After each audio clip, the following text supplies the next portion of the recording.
رب سے جڑنے کا سفر قسط نمبر 5۔ اس میں حرج ہی کیا ہے؟ ہر ایک کی اپنی لائف ہے موم، تو ہر ایک کو حق ہے جینے کا۔ فار گاڈ سیک، اب آپ لوگ اسے بہانہ مت بنائیے گا۔ زونیشا نے دو ٹوک انداز میں اپنی ماں مسز فاروقی سے کہا۔ زونی، میں تمہیں کیسے ایسے گھر میں بیاہ دوں جہاں بعد میں تمہیں اپنی مرضی کے لائف سٹائل کی اجازت نہ؟ اوہ ہنی، میرا دل بالکل نہیں مانتا۔ اوہ موم پلیز، آپ نے حیدر کی ماما اور ان کے لائف سٹائل کو دیکھا ہے نا؟ انفیکٹ میں نے ان کے گھر میں کسی پر کوئی پابندی نہیں دیکھی۔ اب اگر حیدر کی سسٹر نے اس طرح سے اپنا لائف سٹائل چوز کیا ہے تو آئی ڈونٹ تھنک سو کہ ہمیں اس کو لے کر اس طرح کے خدشات رکھنے چاہیے۔ یہ اس کی اپنی لائف ہے۔ زونیشا نے کمان جیسی بہوؤں کو اوپر کر کے کندھے اچکاتے ہوئے کہا۔ اوکے ہنی، میں تمہارے ڈیڈ سے بات کروں گی، وہ اس بات کو لے کر بہت پریشان ہو رہے تھے۔ اگر تمہیں کوئی اعتراض نہیں تو ہم بھی اپنی بیٹی کی خوشی میں خوش ہیں۔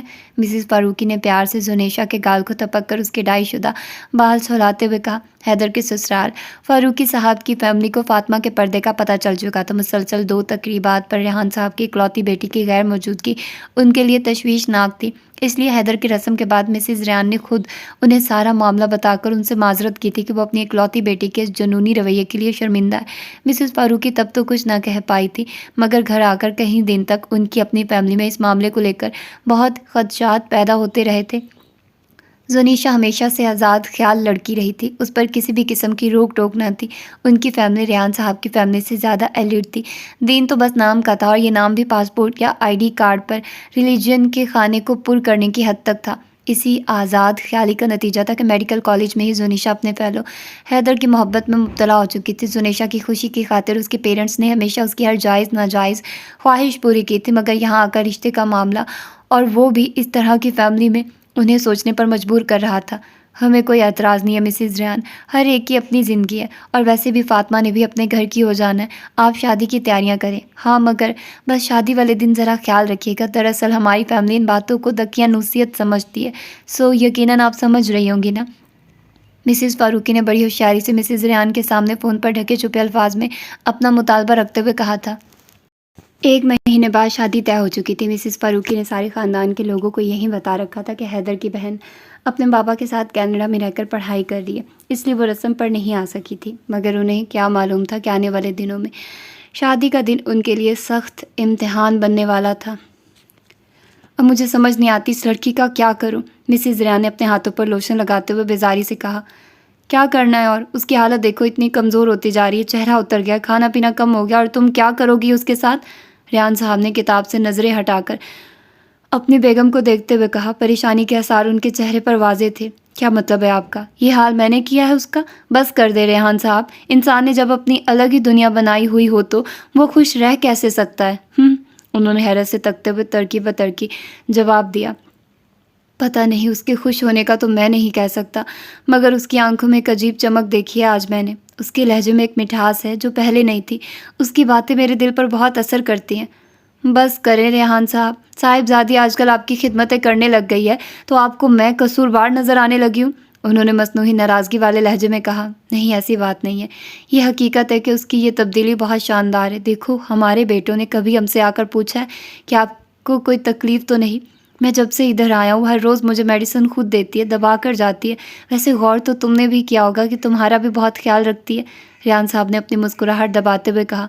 اب آپ کیا کہنا چاہ رہے ہیں؟ مسز ریحان نے بہویں سکیڑتے ہوئے کہا۔ دیکھو، اگر اس نے پردہ کر بھی لیا ہے تو اس میں کوئی برائی تو نہیں ہے، بلکہ وہ برائیوں سے بچنا چاہ رہی ہے تو ہمیں اس کا ساتھ۔ بس کرے ریحان صاحب، میں اس ٹاپک پر مزید بات نہیں کرنا چاہتی۔ پہلے اس نے مجھے سوسائٹی میں کہیں منہ دکھانے کا نہیں چھوڑا، اس دن مسز فاروقی نے بھی ڈھکے چھپے الفاظ میں کہہ دیا کہ شادی کے دن دھیان رکھیے گا۔ مجھے تو یہی فکر کھائی جا رہی ہے کہ کروں تو کروں کیا؟ ایک طرف بیٹا ہے اور اس کی خوشیاں، اور دوسری طرف یہ صاحبزادی ہے اور ان کی ضدیں۔ انہوں نے ریحان صاحب کو جھڑکتے ہوئے ان کی بات کاٹ دی۔ ریحان صاحب خوش ہو کر رہ گئے اور خاموش ہو کر رہ گئے اور دوبارہ کتاب اٹھا لی۔ شادی کی تیاریاں عروج پر تھی۔ اگلے ماہ کے آخری ہفتے کی 27 تاریخ طے پائی تھی۔ اس کا مدرسے جانا بند کر دیا گیا تھا، مگر اس نے اپنی کلاسز آن لائن جاری رکھی تھی۔ گھر والوں کا رویہ پہلے کی طرح ہی اکھڑا اکھڑا تھا، البتہ فاطمہ نے ریحان صاحب کے لہجے میں کافی نرمی محسوس کی تھی۔ وہ اس بات پر بہت خوش تھی کہ صبر جمیل برائی کے جواب میں اچھا کرنے کا رزلٹ اتنی تیزی سے سامنے آ رہا تھا، گو کہ یہ بالکل آسان نہیں تھا، مگر وہ نفس پر جبر کر کے سب کے ساتھ پہلے سے بھی زیادہ اچھا رویہ رکھتی تھی، جیسے کبھی کچھ ہوا ہی نہ ہو۔ اب تو وہ کبھی کبھی ریحان صاحب کو دباتے ہوئے اپنے مدرسے اور قرآن کی باتیں بھی بتایا کرتی تھی، جسے وہ نہایت دھیان سے سنتے تھے، حتیٰ کہ سغرا اور اس کے بچوں نے بھی نماز شروع کر دی تھی، اور یہ سب اس کے حوصلے میں مزید اضافہ کر رہا تھا۔ جہاں ایک طرف مخالفین ہو، وہیں دوسری طرف اللہ واریوں جیسے ساتھی بھی مہیا کر دیتے ہیں جو آپ کی دعوت حق پر لبیک کہتے ہیں۔ اس سے اللہ پر یقین تھا کہ انشاءاللہ سب جلدی ٹھیک ہو جائے گا۔ اس نے پختہ عہد کر لیا تھا کہ وہ اس امتحان میں پاس ہو کر رہے گی انشاءاللہ۔ ادھر مسز ریان کا رویہ پہلے کی نسبت مزید سخت ہو گیا تھا۔ تائی جان نے آکاشا کے رشتے کے لیے فاطمہ کو قبول کرنے سے انکار کر دیا تھا۔ وہ فاطمہ سے بس کام کی بات کیا کرتی تھی۔ ایک تو آج کل ہر وقت شادی کی تیاری میں مصروف رہتی، کبھی ادھر شاپنگ کے لیے جا رہی ہوتی تو کبھی دوسرے شہر، بہت کم ہی ٹائم ملتا تھا دونوں کو ایک دوسرے کا سامنا کرنے کے لیے۔ مگر فاطمہ تک مسز فاروقی کی باتیں پہنچ چکی تھیں۔ اس نے اپنے آپ کو ذہنی طور پر تیار کر لیا تھا کہ جنت کی طرف قدم بڑھانے میں ایک اور سیڑھی امتحان کی شکل میں اس کی منتظر ہے۔ اب اس کے لیے اسے روحانی تیاری کرنا تھی۔ وہ ایک ویرانہ تھا جہاں ہر طرف سناٹا چھا رہا تھا، مگر خاموشی کا پردہ چیرتی ٹہنیوں کے آگ میں جلنے کی کڑکڑاتی آوازیں ماحول کی وحشت میں مزید اضافہ کر رہی تھی۔ انہیں کچھ سمجھ نہیں آ رہا تھا کہ وہ کہاں موجود ہیں۔ وہ بس گھبراتے ہوئے تیزی سے قدم بڑھا کر اس جگہ سے نکل جانا چاہتی تھی۔ ابھی وہ چلتے چلتے وحشت بھرے ماحول کا جائزہ لے ہی رہی تھی کہ انہیں اپنے پیچھے سرسراہٹ محسوس ہوئی۔ ان کی دھڑکن تیز ہو گئی، رونگٹے کھڑے ہو گئے۔ انہوں نے پیچھے مڑ کر دیکھے بغیر تیزی سے آگے کی طرف بھاگنا شروع کر دیا۔ وہ اندھیرے میں بہت تیز بھاگ رہی تھی، کانٹے دار ٹہنیوں پر بہت تیز کہ یکایک ان کا پاؤں پھسلا۔ ان کے منہ سے ایک تیز چیخ نکلی اور ساتھ ہی وہ دھڑام سے پیچھے نیچے کھائی میں گرتے گرتے بچ گئی۔ گرتے ہی ان کے ہاتھ میں ایک کمزور ٹہنی آ گئی تھی جو اس کھائی کے دہانے زمین میں گڑھی ہوئی تھی۔ انہوں نے ڈرتے دل، وحشت بھری پھٹی آنکھوں سے پیچھے مڑ کر نیچے دیکھا تو آسان خطا ہو گئے۔ کھائی بہت گہری تھی اور بھڑکتی آگ سے بھری جا رہی تھی۔ انہیں اپنے پاؤں پر شدید تپش محسوس ہوئی۔ انہوں نے فوراً چیخنا شروع کر دیا، پلیز کوئی بچاؤ، کوئی ہے جو مجھے یہاں سے نکالے۔ وہ ایسے ہی نیچے آگ کی طرف دیکھتے ہوئے چیخ رہی تھی کہ اچانک انہیں اپنے دونوں ہاتھوں پر کچھ نرم ملائم سی ٹھنڈک محسوس ہوئی۔ انہوں نے مڑ کر دیکھا، وہ ٹہنی جس کے سہارے وہ لٹک رہی تھی اب قریب تھا کہ ٹوٹ جائے، مگر ان نرم ملائم روشن ہاتھوں نے بہت آرام سے ان کے دونوں ہاتھوں کو تھام کر باہر کی طرف کھینچ کر نکال لیا۔ وہ حیرت اور بے یقینی سے کبھی اسے دیکھتی تو کبھی پیچھے مڑ کر آگ سے بھری کھائی کی طرف۔ انہیں سمجھ نہیں آ رہا تھا وہ کیسے اس محسن کا شکریہ ادا کرے۔ فاطمہ میری بیٹی، وہ یہ کہتے ہوئے آگے بڑھی اور بڑھ کر اس کے روشن ہاتھوں کو چوم لیا، اور ساتھ ہی مسز ریحان کی آنکھ کھل گئی۔ ان کا سانس بہت تیز ہو چکا تھا، دماغ معاف تھا۔ اس خواب کا ہر منظر اپنی پوری جزیات کے ساتھ انہیں یاد تھا۔ وہ ابھی بھی اپنے پاؤں پر آگ کی تپش محسوس کر رہی تھی۔ وہ فوراً سے اٹھ کر واش روم گئی اور منہ پر چھینٹے مارنے کے بعد ٹھنڈا پانی دونوں پاؤں پر بہانے لگی۔ کچھ سکون محسوس ہوا تو باہر روم میں واپس آ کر وہ بیڈ پر دوبارہ سے لیٹ گئی۔ رات کے 3 بجے کا وقت تھا، مگر نیند اب کوسوں دور جا چکی تھی۔ وہ بے چینی سے کروٹیں بدل رہی تھی، عجیب عجیب خیالات ان کو گھیرے میں لے رہے تھے۔ وہ ڈراؤنی جگہ، کون تھا پیچھے، اور آگ کیوں؟ کیا وہ جہنم کی آگ تھی؟ ان کے وجود پر کپ کپی طاری ہو گئی تھی، ساتھ ہی غفلت کی نیند سوئے۔ ریحان صاحب کو خبر بھی نہ تھی کہ ان کی بیگم کس حال میں ہے۔ مسز ریحان نے انہیں آواز دینے کی کوشش کی، مگر آواز حلق میں اٹک گئی تھی۔ انہوں نے ایک نظر ریحان صاحب کو دیکھ کر واپس نظریں چھت کی طرف گاڑ دی۔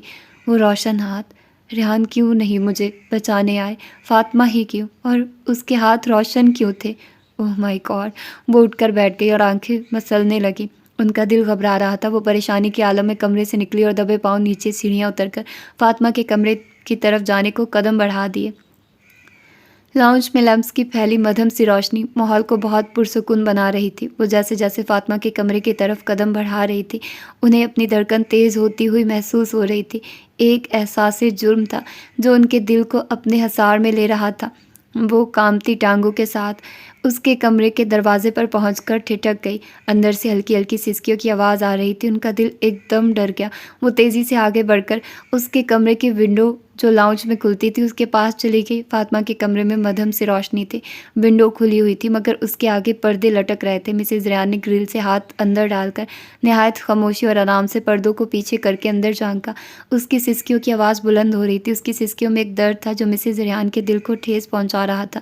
جیسی بھی تھی تو ماں ہی نہ، ان کا دل کیا کہ جا کر اسے چپ کروائے، سینے سے لگائے، مگر وہ جائے نماز پر بیٹھی تھی، مسز ریان اس کا کام تھا باوجود اس کی پشت سے دیکھ سکتی تھی وہ کچھ کہہ رہی تھی یا شاید گڑ گڑا رہی تھی۔ انہوں نے کان لگا کر مزید غور سے سننے کی کوشش کی۔ اللہ تعالیٰ، میرے پیارے اللہ تعالیٰ، دیکھیے نا میں آپ کے راستے پر کیسے اجنبی بن گئی ہوں، دیکھیے نا اللہ، میرے اپنے ہی مجھے غیر سمجھنے لگے ہیں۔ اللہ آپ جانتے ہیں نا میرا دل کیسے چور چور ہو جاتا ہے ان کی باتوں، ان کے رویوں اور ان کی نظروں سے، مگر میں کسی سے کوئی شکوہ نہیں کرتی اللہ، کروں بھی کیوں نہ، یہ تو آپ کا رستہ ہے، آپ کی رضا کا رستہ ہے۔ اللہ میں تیار ہوں سب برداشت کرنے کے لیے، میں سہ لوں گی سب اللہ آپ کی توفیق سے، مگر اللہ پلیز آپ مجھ سے راضی ہو جائیے نا، پلیز اللہ آپ راضی ہو جائیں۔ میں آپ کو راضی کرنے کی کوشش میں سب کو ناراض کر بیٹھی ہوں، اس بات پر یقین رکھتے ہوئے کہ آپ بہت قدر دان ہیں۔ سسکیاں بلند ہو گئی تھی۔ آپ غافل نہیں ہیں، آپ مجھے لمحہ لمحہ تھامتے ہیں اللہ، مگر آخرت اگر آپ وہاں راضی نہ ہوئے مجھ سے تو میں نے کیا پایا اللہ، میں تو خسارے میں پڑ جاؤں گی اگر میں آپ کو راضی نہ کر سکی، اگر آپ نے مجھے جہنم میں ڈال دیا، اوہ اللہ پلیز نہیں نہیں نا اللہ، میں اتنی کمزور نہیں، میں نہیں سہ سکتی وہ عذاب، میں نہیں سہ سکتی آپ کی ناراضگی، میں تو آپ کی محبت اور رضا پانے کی تڑپ میں آپ کے راستے پر گرتی پڑتی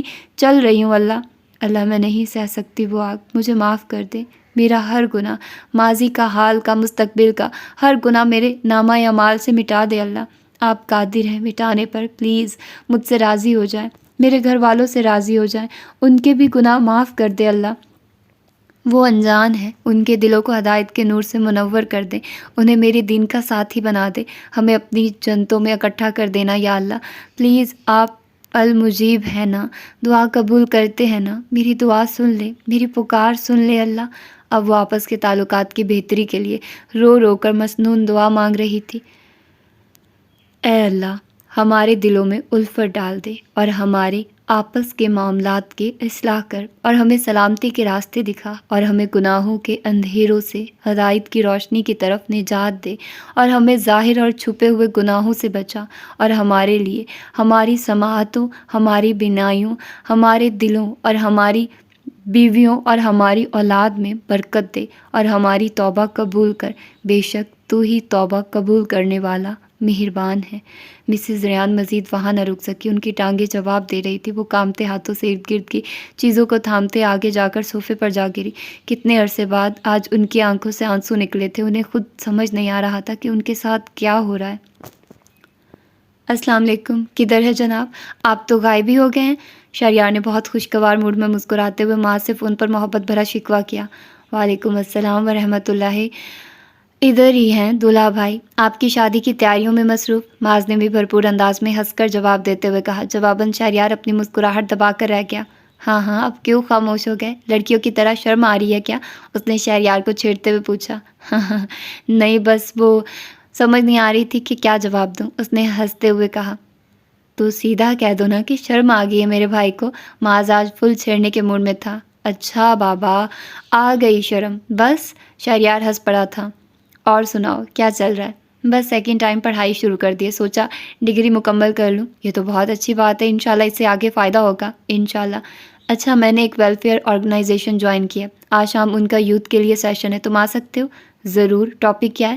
اللہ کی معرفت۔ اوہ زبردست، انشاءاللہ میں کوشش کرتا ہوں، تم ایڈریس بھیج دو۔ ضرور انشاءاللہ۔ مقررہ وقت پر دونوں ایک ساتھ اس آرگنائزیشن کی بڑی سی بلڈنگ میں داخل ہو چکے تھے۔ اس بلڈنگ کے مین ہال میں اس سیشن کا اہتمام کیا گیا تھا۔ شہریار پہلی مرتبہ ایسے کسی اسلامی سیشن میں آیا تھا۔ اسے اچھا لگا کہ دین کے لیے بھی اتنے بڑے لیول پر ویل آرگنائزڈ طریقے سے تقریب کا اہتمام کیا گیا۔ وہاں بفرز پر اسلامک اناشید چل رہی تھی جن کی آواز پوری بلڈنگ میں گونج رہی تھی۔ ایک الگ ہی ایمانی ماحول تھا وہاں۔ انتظامیہ بہت خوشگوار طریقے سے آنے والوں کو ویلکم کر رہی تھی۔ اس سے پہلے شہریار نے یونیورسٹیز میں ہونے والی پارٹیز اور گیدرنگز کے لیے ہی اتنی شاندار ارینجمنٹس دیکھے تھے، مگر یہاں آنے والا ہر نوجوان اس ایمانی ماحول سے متاثر ہو رہا تھا۔ وہ لوگ ہال میں داخل ہو کر اپنی مقررہ کردہ سیٹس نمبرز دیکھتے ہوئے اپنی جگہ پر جا بیٹھے۔ سیشن کا آغاز بہت ہی خوبصورت تلاوت سے ہوا تھا۔ سورہ دہر کی تلاوت کی گئی تھی، جسے سن کر شہریار کے دل میں ایک امنگ اٹھی کہ کاش وہ بھی اتنی خوبصورت طریقے سے تلاوت کر سکتا۔ چند اور تعارفی باتوں کے بعد اس سیشن کا باقاعدہ آغاز ہوا، جس کا ٹاپک تھا اپنے رب کی معرفت۔ اسٹیج پر خطاب کرنے والا شخص نوجوان تھا، جس کی عمر کوئی 35-38 سال ہوگی۔ اس کے چہرے پر سجی داڑھی اس کی پرسنالٹی کے روب میں مزید اضافہ کر رہی تھی۔ سلام، دعا اور تعارف کے بعد اس نے اپنے ٹاپک کا آغاز کیا۔ میرے پیارے بھائیوں اور بیٹوں، آج ہم ایک ایسے ٹاپک پر بات کرنے جا رہے ہیں جو ہماری روح کی بنیادی ضرورت ہونے کے ساتھ ساتھ آج ہمارے وقت کی بھی بہت بڑی ضرورت بن گئی ہے۔ آپ سب ہر طرف مختلف باتیں سنتے ہوں گے، ہر طرف شکوے اور تنقیدوں کے بازار گرم ہیں، ہر طرف انہی باتوں پر تبصرہ ہو رہا ہے کہ کرپشن بہت ہے، خیانت اور جھوٹ، بے ایمانی اور دھوکہ دہی، شرک، بدعت، قتل و غارت، بے سکونی، غرض ہر برائی اس معاشرے میں پنپ رہی ہے۔ تبصرے کرنے والے بہت ہیں، میں اور آپ بھی ان میں شامل ہیں، مگر آج اس مجلس میں ہم معاشرے کی ان تمام برائیوں کا سبب جاننے کی کوشش کریں گے کہ ہر انسان یہ جاننے کے باوجود کہ کیا گناہ ہے اور کیا غلط، پھر بھی اللہ سے نہیں ڈرتا، باز نہیں آتا۔ اس سب کی وجہ ہے دین کے علم سے دوری، اور سب بڑھ کر اپنے رب کی معرفت سے دوری۔ یہی سب چیزیں جب کسی معاشرے کے لوگوں کے اندر جڑ پکڑ چک جائیں تو وہ معاشرہ زوال کی انتہاؤں کو چھونے لگتا ہے۔ یہ وہ مقام ہے جہاں ہم جاتے جا رہے ہیں۔ اللہ ہم سب کو اپنے ایمان میں رکھے۔ خدا خوفی کا نہ ہونا دراصل اللہ کی معرفت سے جہالت کی نشانی ہے۔ ہم سب چاہتے ہیں کہ ہم اچھے بن جائیں، ہم اللہ کے پسندیدہ بن جائیں، ہم سب کی موت ایمان کی حالت میں ہو اور ہم بغیر حساب کے جنت میں جائیں۔ یہ سب بالکل ہو سکتا ہے انشاءاللہ العزیز، مگر اس کے لیے سب سے پہلا علم توحید کا علم ہے۔ توحید پر ایمان لانا ہے، اس رب کو جاننا ہے، اس کو پہچاننا ہے تاکہ اس سے محبت کی جائے اور پھر اس کی مرضی کے مطابق زندگی گزاری جا سکے۔ اللہ کی قسم، اس کی معرفت ہی اس کی بندگی کو آسان کر دیتی ہے۔ تو میں آپ سب سے سوال کرتا ہوں، وہ کون کون سے طریقے ہیں جن کے ہینڈ ریز کے ذریعے ہم اپنے رب تعالیٰ کو پہچان سکتے ہیں؟ جی کیجئے، جو بھی جواب ذہن میں آ رہا ہے۔ قرآن کے ذریعے، اس کی کائنات پر غور و فکر کر کے، رب کے کلام کو سمجھ کر، رسول صلی اللہ علیہ وآلہ وسلم کے معمولات سے، اللہ والوں کی صحبت سے، اللہ کے ناموں کا علم لے کر۔ آڈینس میں بیٹھے نوجوان ایک کے بعد ایک جواب دے رہے تھے۔ جی بالکل، یہی سب راستے ہیں جن کے ذریعے ہم اللہ کو پہچان سکتے ہیں، اسے جان سکتے ہیں۔ دیکھیے، کسی سے محبت کے لیے اسے جاننا ضروری ہے نا، ویسے ہی رب کی محبت کے لیے بھی اسے جاننا ضروری ہے۔ میں آپ کو امام ابن القیم رحمۃ اللہ کے چند الفاظ سناؤں گا کہ ہمارے سلف صالحین کیسے اللہ کو پہچانتے تھے۔ امام ابن القیم رحمۃ اللہ کہتے ہیں، انسان پیدا ہوا تو اس کی فطرت میں ایک نور بھرا گیا، یہی زمین پر زندگی اور ہدایت کا اصل سبب ہے۔ اس نور کی امانت انسان کی فطرت کو سونپی گئی، مگر چونکہ یہ انسان کی درماندگی کا تنہا علاج نہ تھا، سو اسے جلا دینے کو آسمان سے ایک اور نور اور ایک روح انبیاء کے جلوہ میں اتری، جسے فطرت اپنے سابقہ نور کی مدد سے پا لیتی رہی۔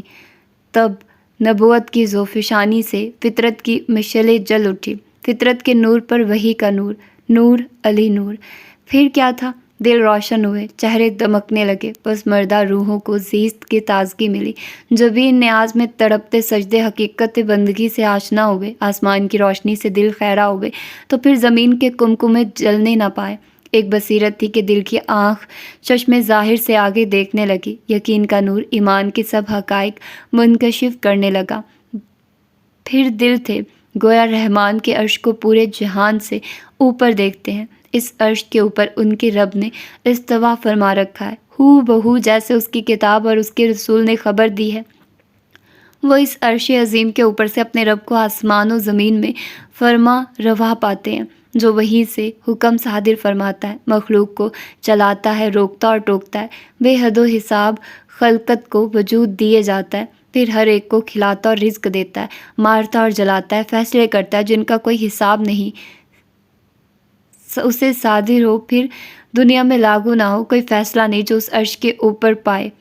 وہ کسی کو عزت و تمکنت دے تو کسی کو ذلت و رسوائی، رات پلٹتا ہے تو دن الٹتا ہے، گردش ایام میں بندوں کے دن بدلتا ہے، تخت الٹتا ہے، سلطنتیں زیر و زبر کرتا ہے، زیر و زبر کرتا ہے، ایک کو لاتا ہے تو دوسرے کو گراتا ہے۔ فرشتے پروں کے پرے حکم لینے کو اس کے حضور چڑھتے ہیں، قطار اندر قطار حکم لے لے کر نازل ہوئے جاتے ہیں۔ احکامات ہیں کہ تانتا بندھا ہے، آیات اور نشانیوں کی بارش ہوئی جاتی ہے۔ اس کے فرمان کو اس کی مرضی کی دیر ہے کہ نافذ ہوا جاتا ہے۔ وہ جو چاہے، وہ جیسے چاہے، وہ جس وقت چاہے، جس رخ سے چاہے ہو جاتا ہے۔ نہ کوئی کمی ممکن ہے، نہ بیشی، تاخیر ہو سکتی ہے، نہ تقدیم۔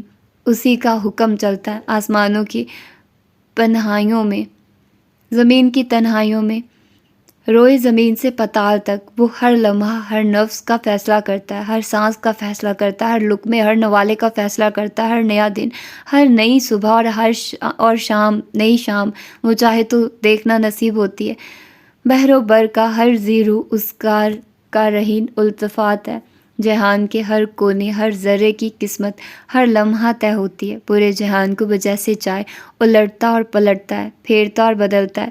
ہر چیز کو علم سے محیط ہے، ہر چیز کو گن گن کے شمار رکھتا ہے۔ اس کی رحمت اور حکمت کو ہر چیز پہ وسعت ہے۔ وہ جہان بھر کی آوازیں بآسانی سن لیتا ہے۔ کیسی کیسی باتیں، زبانیں ہوں گی، کیسی کیسی فریادیں ہوں گی، مگر وہ زمین و آسمان کے ہر کونے سے ہر لمحہ اٹھنے والا یہ شور، مسلسل شور سنتا جاتا ہے۔ اس آہو فغاں میں ہر ایک کی الگ الگ سنتا ہے اور صاف پہچان جاتا ہے۔ ان سب کی بیک وقت سنتا ہے اور کسی ایک سے غافل نہیں، پاک ہے اس سے کہ التجاؤں کے ازدحام میں اس کی سماعت کبھی چوک جائے، یا حاجت مندوں کی آہو فریاد میں کبھی جواب دینا اس کو مشکل پڑ جائے۔ اس کی نگاہ محیط ہر چیز دیکھتی ہے۔ وہ رات کی تاریکی میں اندھیری چٹان پر سیاہ چیونٹی کے قدموں کی آہٹ پا لیتا ہے۔ ہر غیب اس کے لیے شہادت ہے، کوئی راز اس کے لیے راز نہیں۔ وہ پوشیدہ سے پوشیدہ تر کو جان لیتا ہے۔ اسے وہ ہر راز معلوم ہے جو لبوں سے کوسوں دور ہو، جو دل کے گہرے کنویں میں دفن ہو، یا خیال کی آہٹ سے بھی پرے ہو۔ بلکہ وہ راز وجود پانے سے پہلے اسے معلوم ہوتا ہے کہ کب اور کیسے وہ اس دل میں وجود پائے گا۔ تخلیق اس کی، حکم اس کا، ملک اس کا، حمد اس کی، دنیا اس کی، آخرت اس کی، نعمت اس کی، فضل اس کا، تعریف اس کی، شکر اس کا، بادشاہی اس کی، فرما روائی اس کی، حمد و ستائش اس کی، اقتدار اس کا، ہر خیر اس کے ہاتھ میں، ہر چیز پلٹے تو اسی کی طرف، اس کی قدرت ہر چیز پر محیط کہ کچھ اس سے محاورہ نہیں۔ اس کی رحمت ہر چیز سے وسیع ہے، ہر نفس اس کی نعمت کے بار سے دبی ہے، پر شکر سے یوں عاجز کہ اس عاجزی کے اظہار کو بندگی کی معراج جانے۔ زمین اور آسمانوں کی ہر مخلوق ایک اسی کی سوالی ہے، ہر آن وہ نئی شان میں ہے۔ وہی گناہ گاروں کو معاف کرے، غم زدوں کو آسودہ کرے، اضطراب کو چین میں بدلے۔ وہ چاہے تو چنتا کو بے چنتا کر دے، درماندوں کو وہی فیض بخشے، فقیروں کو تو نگری دے تو امیروں کو فاقے دکھا دے، جاہلوں کو سکھائے تو بے علموں کو پڑھائے، گمراہوں کو سدھائے تو بھٹکے ہوئوں کو سجائے، دکھی کو سکھ دے تو وہ اسیروں کو قید کی ظلمت سے چھڑائے، تو وہ عرش پر سے وہ زمین کے بھوکھوں کو کھلائے، پیاسوں کو پلائے، ننگوں کو پہنائے، بیماروں کو شفایاب کرے، آفت زدوں کو نجات دے، تائب کو باریاب کرے، نیکی اور پارسائی کا جواب نوازشوں کی بارش سے دے۔ وہی مظلوم کی نصرت کرے، ظالم کی کمر توڑے، ناتوانوں کا بوجھ سہارے، اپنے بندوں کے عیب بندوں سے چھپا لے، دلوں کے خوف دور کرے اور اپنے بندوں کا بھرم رکھے، امتوں اور جماعتوں میں سے کسی کو بلند کرے تو کسی کو پست۔ وہ کبھی نہیں سویا، نہ سونا اس کو لائق ہے۔ وہ اپنی ریت کا ہمہ وقت نگران ہے۔ وہ کسی کو عزت دیے جاتا ہے تو کسی کو ذلت۔ رات کے اعمال دن سے پہلے اس کی جانب بلند ہوئے جاتے ہیں اور دن کے اعمال رات سے پہلے۔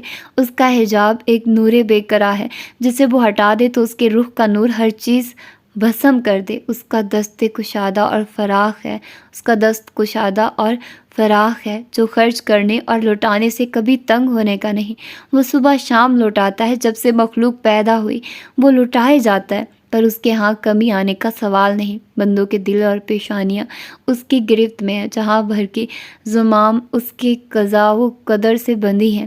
روز قیامت پوری زمین اس کی ایک مٹھی ہوگی تو سارے کے سارے آسمان لپٹ کر اس کے دست راست میں آ رہیں گے۔ وہ اپنے ایک ہاتھ میں سب آسمانوں اور زمین کو پکڑ لے گا، پھر ان کو لرزائے گا، پھر فرمائے گا، میں ہوں بادشاہ، میں ہوں شہنشاہ، دنیا کہیں نہ تھی تو میں نے بنائی، میں ہی اس کو دوبارہ تخلیق کرتا ہوں۔ کوئی گناہ اتنا بڑا نہیں کہ وہ معاف نہ کر پائے، بس دیر ہے تو پشیمانی کی، کوئی حاجت نہیں جسے پورا کرنا اس کے بس سے باہر ہو جائے، بس دیر ہے تو سوال کی۔ زمین و آسمان کی اول و آخر سب مخلوقات، سب انس و جن، کبھی دنیا کے پارسا ترین شخص جتنے نیک دل ہو جائیں، اس کی بادشاہت اور فرما روائی اتنی بڑی ہے کہ اس سے ذرا بھر بھی نہ بڑھے۔ اور اگر یہ سب مخلوقات، سب انس و جن دنیا کے کسی بدکار ترین شخص جتنے کوہر دل ہو جائیں، تب اس کی فرما روائی میں ذرا بھر فرق نہ آئے۔ اگر زمین و آسمان کی اول و آخر سب مخلوقات، سب انس و جن، سب زندہ و مردہ کسی میدان عظیم میں مجمع لگا کر اس سے سوال کرنے لگے، پھر ایک ایک اس کے در سے من کی مراد پاتا جائے، تب اس کے خزانوں میں ذرا بھر کمی آنے کا تصور نہیں۔ روئے زمین کا ہر شجر جو کرۂ ارض پہ آج تک پایا گیا یا رہتے دم تک وجود پائے، اقلام کی صورت اختیار کرے، سمندر جس کے ساتھ 7 سمندر اور ہوں، روشنائی بنے، پھر لکھائی شروع ہو تو یہ کلمے فنا ہو جائیں، یہ روشنائی ختم ہو جائے، مگر خالق کے کلمات ختم ہونے میں نہ آئے۔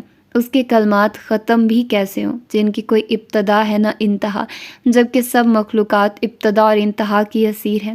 سو ختم ہوگی تو مخلوق، فنا ہوگی تو مخلوق، خالق کو کوئی فنا ہے نہ زوال۔ وہ اول ہے جس سے پیشتر کچھ نہیں، وہ آخر ہے جس کے بعد کچھ نہیں، وہ ظاہر ہے جس سے اوپر کچھ نہیں، وہ باطن ہے جس سے پرے کچھ نہیں، وہ بلند ہے، وہ پاک ہے، ذکر ہو تو بس اسی کا، عبادت ہو تو ایک اسی کی، حمد ہو تو اس کی، شکر ہو تو اسی کا، فریاد رسی ایک اسی کی شان ہے، وہ شہنشاہ مہربان ہے، سوال پورا کرنے میں کوئی اس سے بڑھ کر فیاض نہیں، قدرت انتقام رکھ کر بے پرواہی سے بخش دینا اس کو انتقام لینے سے عزیز تر ہے۔ ایک وہی ہے جس کے در سے تہی دست لوٹ آنا محال و مستحیل ہے، وہی ہے جو انتقام بھی لے تو عادل ترین ہو، اس کا حلم و بردباری کبھی لا علمی کا نتیجہ نہیں، اس کا عفو و مغفرت کسی بے بسی پر مبنی نہیں، وہ بخشش کرے تو اپنے عزت و جلال اور تمکنت کی بنا پر، کسی کو دینے سے انکار کرے تو اپنے حکمت و دانائی کی بنا پر، وہ کسی کو دوست رکھے تو محض اپنے احسان سے، اور کسی کو عزیز جانے تو صرف اپنی رحمت سے۔ بندوں کا اس پر کوئی حق ہے نہ زور، پر وہ خود ہی بے پایا مہربان ہے، کوئی محنت اس کے حضور اکارت نہ ہو پائے۔ وہ کسی کو عذاب دے تو اس کے عدل کا تقاضا ہو، کسی پر مہربان ہو تو محض اپنے فضل سے۔ اس کا نام کریم ہے، اس کا کرم وسیع ہے، اور اس کی رحمت اس کے غضب پہ بھاری ہے۔ وہ بادشاہ مطلق ہے، کوئی اس کا شریک نہیں، وہ تنہا و یکتا ہے، کوئی اس کا ہمسر نہیں، وہ غنی و لازوال ہے، کوئی اس کا پشتبان اور سہارا نہیں، وہ صمد اور بے نیاز ہے، کوئی اس کی اولاد نہیں، کوئی شریک حیات نہیں، وہ بلند و عظیم ہے، کوئی اس کا شبیہ نہیں، کوئی ہم نام و ہم صفت نہیں، اس کے رخ انور کے سوا ہر چیز ہلاک ہو جانے والی ہے، اس کی بادشاہت کے سوا ہر ملک کو زوال آنا ہے، اس کے سائے کے سوا ہر سائے کو سمٹ جانا ہے، اس کے فضل کے سوا ہر فضل کو فنا ہے، اس کی اطاعت پر بھی اس کے اذن اور اس کے فضل کے بنا ممکن نہیں۔ اس کی اطاعت ہو تو وہ قدردان ہوتا ہے، نافرمانی ہو تو درگزر اور بخشش سے مہربان ہو جاتا ہے۔ وہ کبھی پکڑ لے تو عدل ہوگا، وہ بخش دے تو فضل ہوگا، وہ انعام میں خلد بری سے نواز دے تو احسان ہوگا، وہ سب سے قریب گواہ ہے، وہ سب سے نزدیک محافظ ہے، چاہے تو دل کے ارادوں میں حائل ہو جائے، پیشانیوں سے پکڑ لیتا ہے، ایک ایک بات لکھتا ہے، قدم کا ہر نشان محفوظ کیے جاتا ہے، ہر نفس کی اجل لکھتا ہے، ہر چیز کی میعاد رکھتا ہے، سینوں میں چھپے دل اس کے لیے کھلی کتاب ہے، کوئی راز اس کے لیے راز نہیں، ہر غیب اس کے لیے شہادت ہے، بڑی سے بڑی بخششیں بس اس کے کہہ دینے پر موقوف ہیں، اس کا عذاب اس کے قول کے اشارے کا منتظر ہے، کائنات میں ہر امر کو اس کے کن کی دیر ہے، پھر وہ جو کہہ دے سو ہو جاتا ہے۔ سو جس دل پر اس کے معبود کی صفات یوں جلوہ گر ہوں، جس قلب میں قرآن کا یہ نور یوں جلوہ افروز ہو، اس کی دنیا میں کسی اور کا دیا کیوں کر جلتا رہے، اسے امید کی کرن کسی اور روزن سے کیوں کر ملے، پھر مخلوق اس کی نگاہ میں کیوں کر جچے۔ بھروسہ ایمان کی یہ حقیقت لفظوں سے کہیں بلند ہے، خیال کی پہنچ سے کہیں اوپر ہے، بس اس کا ذکر ہی اس دل کو بقیہ نور کرتا ہے۔ چہروں کی تمازت اسی کے دم سے ہے، پیشانیاں روشن ہوں گی تو اس کی بدولت۔ دنیا میں یہی نور اس بندے کی متاع عزیز ہے جو بندگی کا خوگر ہو، یہی روشنی اس کی برزخ اور حشر کا توشہ ہے۔ جس دل میں قرآن کا یہ چراغ جلے اور جس قدر جلے، اس کی زبان اور سیرت دنیا کو اتنا ہی روشن کرے گی۔ ظلمتوں کی روسیاہی اسی روشنی سے دھلے گی۔ دنیا میں یہی چراغ جلیں گے تو روشنی ہوگی، یہی روشنی پھر آخرت میں دلیل و برہان ہوگی۔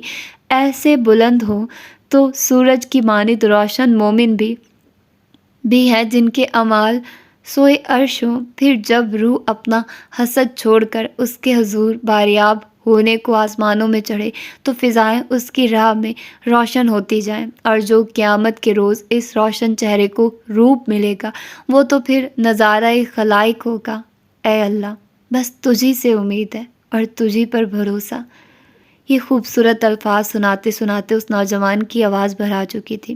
ہال میں بیٹھے ہر شخص کی آنکھ نم تھی، پیشانی پر ندامت و عاجزی عیاں تھی۔ ہر شخص گویا خود پر شرمندہ تھا کہ اس نے رب کو اب تک جانا ہی کتنا تھا، اس کی قدر ہی کتنی کی تھی۔ صدیوں سال پہلے ایک نیک شخص کے خلوص سے لکھے گئے الفاظ صدیوں بعد لوگوں کو رلا رہے تھے، دلوں کو ہلا رہے تھے۔ سیشن ختم ہوا ہی تھا کہ یکایک آڈینس میں سے ایک نوجوان لڑکا کھڑا ہوا۔ اس کی آنکھیں بہہ رہی تھی۔ میں یہاں آنے سے پہلے ایتھیسٹ ملحد تھا۔